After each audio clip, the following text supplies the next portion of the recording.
Archivo de casos. Lo que sigue es un registro reconstruido a partir de informes, prensa y testimonios. Madrid, distrito de Puente de Vallecas. Un piso de bloque, pasillo estrecho, puertas enfrentadas, cocina al fondo. Finales del verano de 1991. Ese es el punto donde el caso empieza a adquirir forma pública, aunque lo que lo alimenta viene de antes. Una casa con rutinas, una familia con nombres y turnos, y una chica que todavía no ha terminado de crecer, pero que ya carga con sombras que no le corresponden. La primera pieza que no admite discusión es la pérdida. Estefanía muere con 17 años. Lo demás, lo que se dijo que ocurrió después, lo que se vio, lo que se creyó ver, lo que se exageró, lo que se ocultó se ordena alrededor de esa fecha, como si la tragedia hubiera dejado un hueco que la casa intentó rellenar con ruido.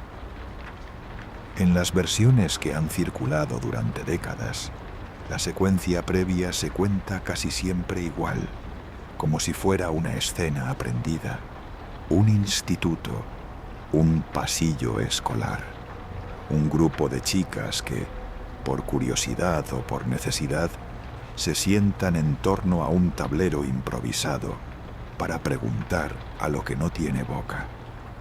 Se habla de una sesión de Ouija y de una profesora que interrumpe, retira el tablero y lo rompe para acabar con el juego. Y se repite, como un sello, la imagen del humo. Una especie de neblina que, según recuerdan quienes estuvieron allí, se habría metido por la nariz de Estefanía. En un expediente sobrio, esa imagen no se registra como prueba, se registra como detonante narrativo, porque es una escena sin instrumentos, sin medición, sin posibilidad de reproducirse, pero es, a la vez, el tipo de escena que el miedo necesita para asentarse. Algo breve, concreto, extraño, contado por varios a la vez, suficiente para convertir cualquier síntoma posterior en consecuencia. Después de aquella tarde, según se afirma, comienzan episodios de salud. Crisis, convulsiones, desorientación. Un cuerpo que se apaga y se enciende a destiempo. Y, en paralelo, la interpretación. Para algunos es enfermedad, para otros es otra cosa. Es aquí donde el caso empieza a partirse por dentro. Los hechos médicos, cuando existen, quedan encerrados en papeles que no siempre han sido públicos. Lo que sí se hace público es el relato familiar y el relato mediático, que no hablan el mismo idioma que un informe clínico. A la familia la imaginamos en tránsito, porque así lo describen.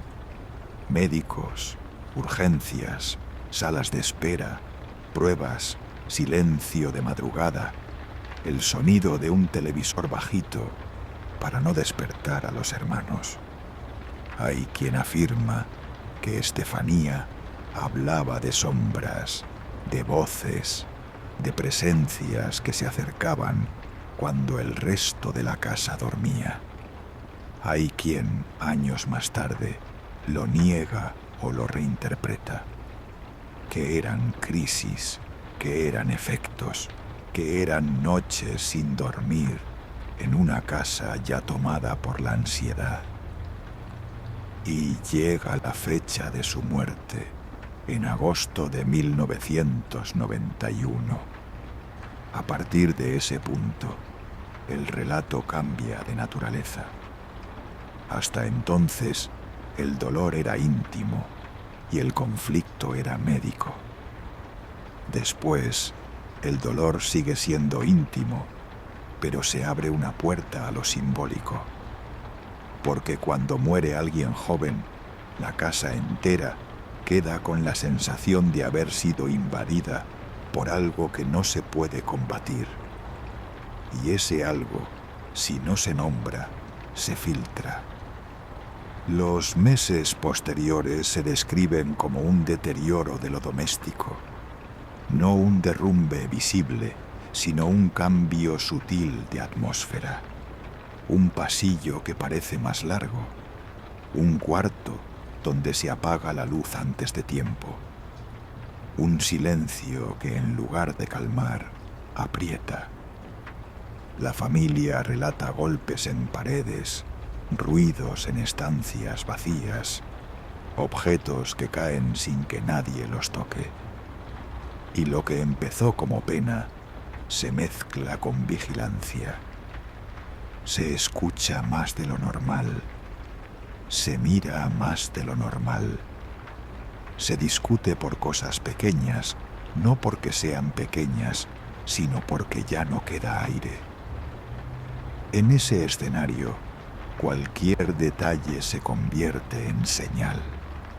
Un crucifijo torcido deja de ser una mala fijación y pasa a ser un gesto. Un ruido en la terraza deja de ser viento y pasa a ser aviso. Y ese es un mecanismo conocido. La mente, cuando está bajo estrés, busca patrones. Si le das un patrón, lo amplifica. Y si le das un símbolo, religioso, espiritual, familiar, lo vuelve absoluto. La madrugada del 27 de noviembre de 1992 es el clavo que fija el caso al calendario. Ese día, la familia llama a la Policía Nacional. No llama para denunciar un robo. Llama para pedir presencia, para pedir testigos, para que alguien ajeno entre y vea lo que ellos aseguran estar viviendo. Esta diferencia importa, porque marca una intención. Quieren validación, o quieren protección, o quieren ambas cosas. En las reconstrucciones más extendidas, el padre espera fuera del piso cuando llega la patrulla. Dentro están la madre y los hijos. La entrada al edificio se describe como húmeda, fría, de noche cerrada. Y aunque el detalle meteorológico puede variar, lo que no varía es el estado emocional.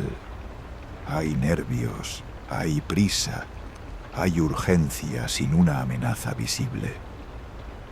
Los agentes suben, entran. Lo que se atribuye a ese servicio es un informe donde se recogen observaciones de hechos extraños durante un periodo breve. No se trata de una investigación larga con controles. Se trata de una intervención, de una presencia en una vivienda donde la familia ya está en tensión. Y aún así, lo que se consignó, según transcripciones y resúmenes divulgados, tiene una cualidad que hizo que el caso no muriera en unos meses. Describe objetos moviéndose sin mano aparente, ruidos sin origen identificado y la aparición de una sustancia en una mesita. El episodio del armario es el primero que suele citarse.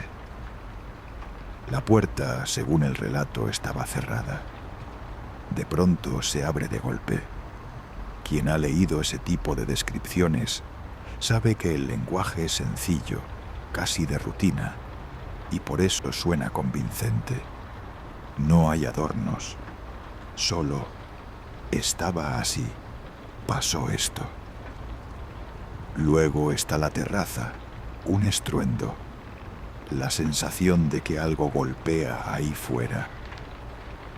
Los agentes salen a comprobar, no ven a nadie, no encuentran la causa de inmediato.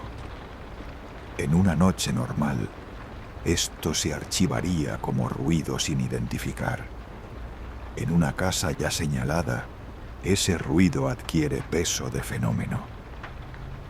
Y después, lo más desagradable por su materialidad, una mancha marrón, espesa, descrita como babas o líquido sobre una mesita. Lo llamativo en algunas versiones es que se da a entender que esa sustancia aparece durante la intervención, no que se encuentre al entrar. Pero aquí hay que ser frío. Incluso si la sustancia se vio por primera vez en ese momento, eso no permite asegurar que se generara de la nada. Permite asegurar, como mucho, que no fue advertida antes. Hay más elementos asociados a esa noche.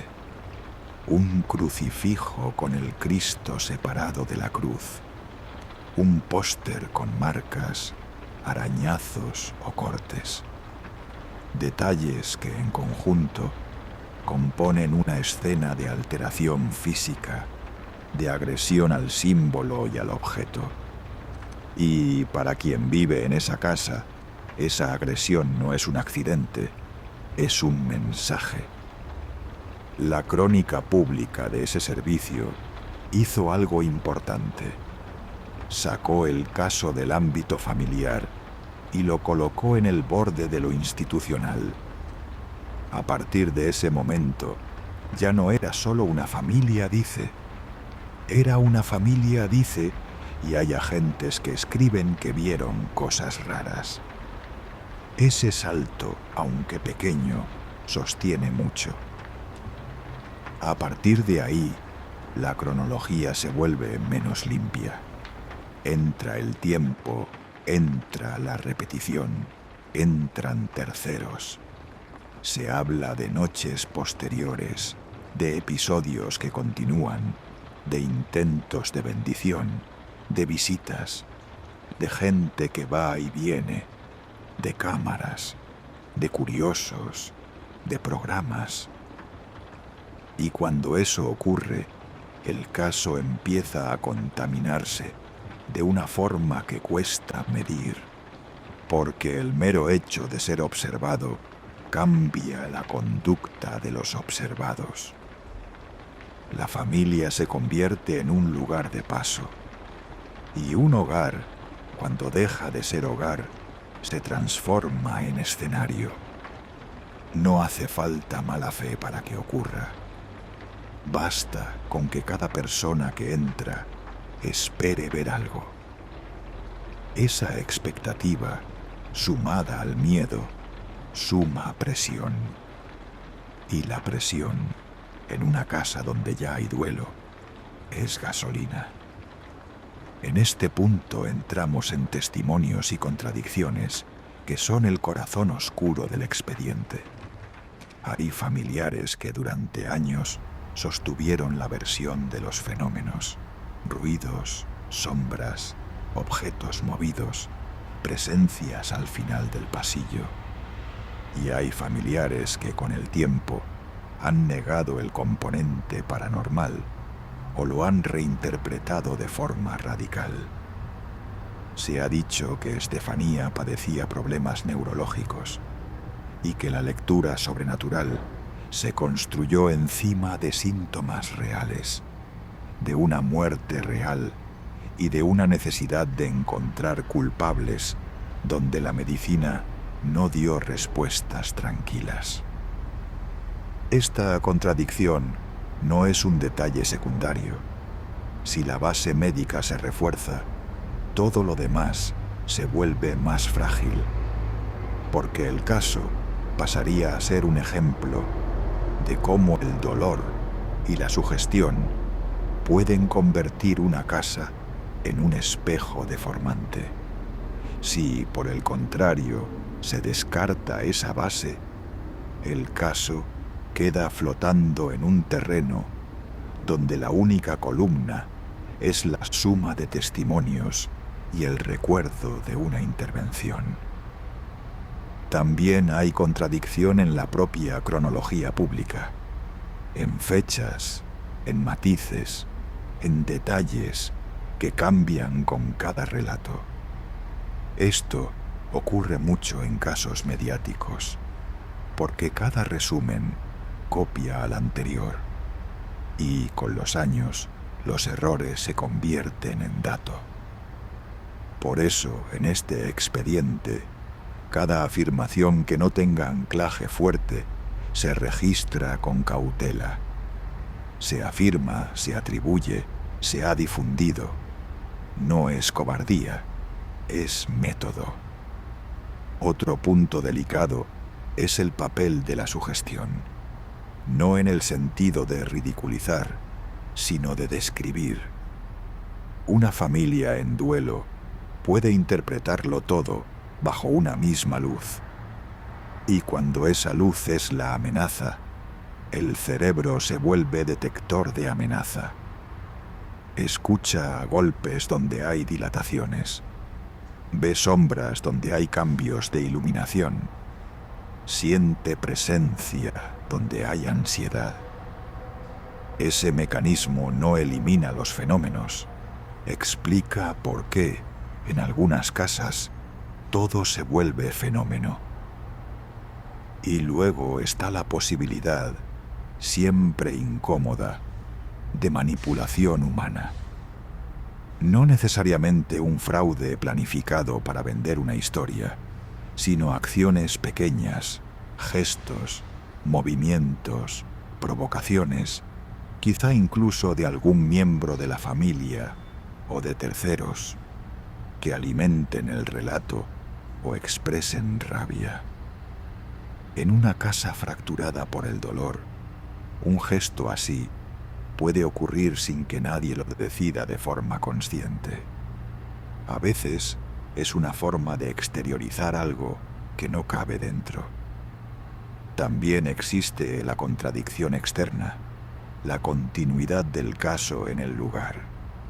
Se ha dicho que, cuando la familia abandona la vivienda años después, quienes viven allí no reportan lo mismo. Este detalle, sea cual sea su exactitud, introduce una pregunta clave. Si el fenómeno dependía del lugar, ¿por qué no se mantiene? Si dependía de las personas, ¿por qué se concentra en un periodo concreto? Si dependía de la atención, ¿por qué se apaga cuando la atención se va? Ahora pasamos a evidencia, y aquí la carpeta se adelgaza. Lo más sólido, en términos de estructura, es la existencia de una intervención en una fecha concreta, con un registro asociado que fue divulgado y que contiene descripciones de hechos anómalos. Eso no prueba lo paranormal. Prueba que al menos en el relato difundido se consignaron incidencias extrañas durante un servicio. La segunda evidencia, más humana pero más firme, es la muerte de Estefanía y el impacto familiar. Ese hecho contextual es fundamental porque explica por qué el caso no es un relato frío. Es un caso con duelo. La tercera evidencia es testimonial. Relatos repetidos a lo largo de los años por distintas personas. En un caso así, el testimonio es importante, pero sufre de dos enfermedades. La memoria se reescribe y la historia se contagia.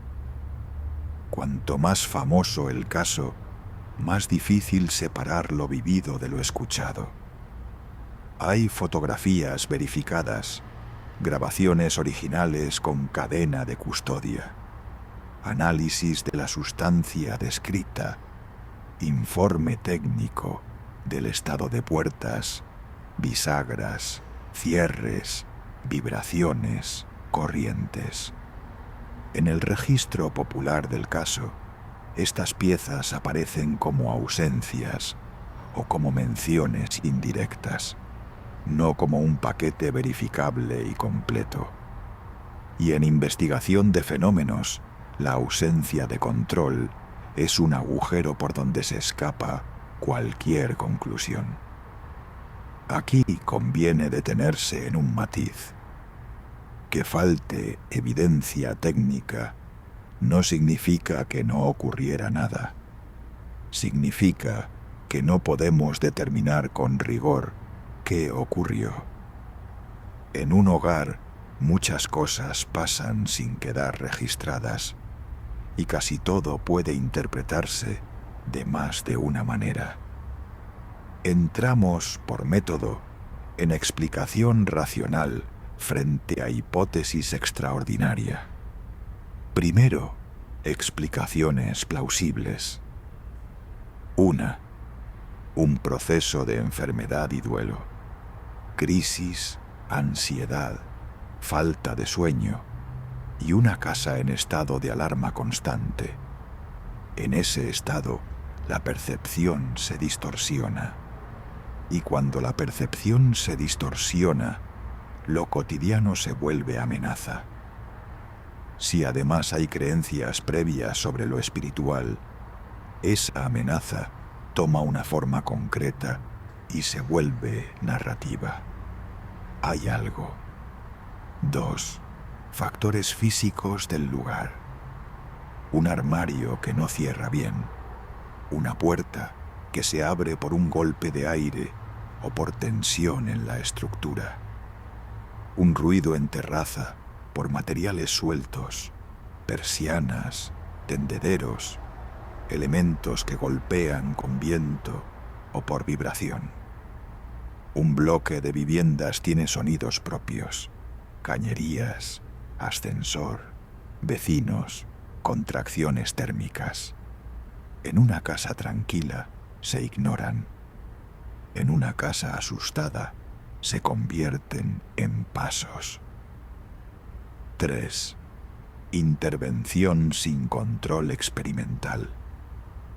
Agentes que entran y se mueven por una vivienda desconocida, con una familia nerviosa, con objetos religiosos ya manipulados en el contexto del miedo. Un movimiento accidental, un cierre mal encajado, una observación incompleta, y el hecho queda registrado como extraño. No por mala fe, sino por falta de contexto y por rapidez. 4. Contaminación mediática y social. Cuando el caso se vuelve conocido, se crea una expectativa. Esa expectativa puede arrastrar a interpretaciones más dramáticas y a comportamientos que refuercen el relato, desde lo involuntario hasta lo intencional. Además, el relato se vuelve rentable para programas y para visitantes, y lo rentable tiende a crecer. Ahora, la hipótesis extraordinaria, con prudencia. Si uno acepta que durante un periodo concreto ocurrieron movimientos y ruidos sin causa física detectada, y que esos episodios se concentraron alrededor de una familia en estado de estrés extremo, queda la opción de un fenómeno anómalo puntual. El nombre popular sería poltergeist, entendido aquí no como demonio, sino como un conjunto de incidentes físicos aparentemente sin agente visible, concentrados en el tiempo, que suelen aparecer en narraciones asociadas a tensión familiar. El problema de esta hipótesis no es que sea imposible, sino que es difícil de probar. Sin medición, sin repetición controlada, sin material original analizable, la hipótesis extraordinaria se alimenta del hueco de lo que falta. Y un expediente serio no puede sostenerse solo con huecos. Llegamos al veredicto final. La fiabilidad global del caso, en lo relativo a fenómeno paranormal, se registra como media tirando a baja, con matices. La intervención, tal y como se ha divulgado, es el elemento que sube la aguja porque introduce testigos externos.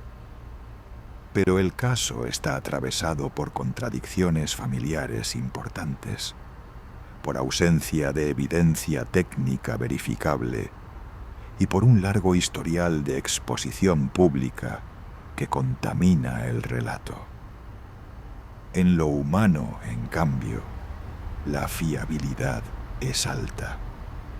Hubo una muerte real, hubo un duelo real y hubo una casa que durante un tiempo se convirtió en un lugar de miedo para quienes la habitaban. Primera hipótesis, la más probable, un drama familiar amplificado por enfermedad, duelo y sugestión, donde incidentes domésticos y factores físicos del entorno fueron interpretados como señales, con posible contaminación por expectativas y por la atención externa. Esta hipótesis explica la intensidad emocional, explica la acumulación de signos y explica también por qué el fenómeno se diluye con el tiempo. Segunda hipótesis. Una intervención que registró hechos llamativos, pero explicables por causas normales, no identificadas en el momento.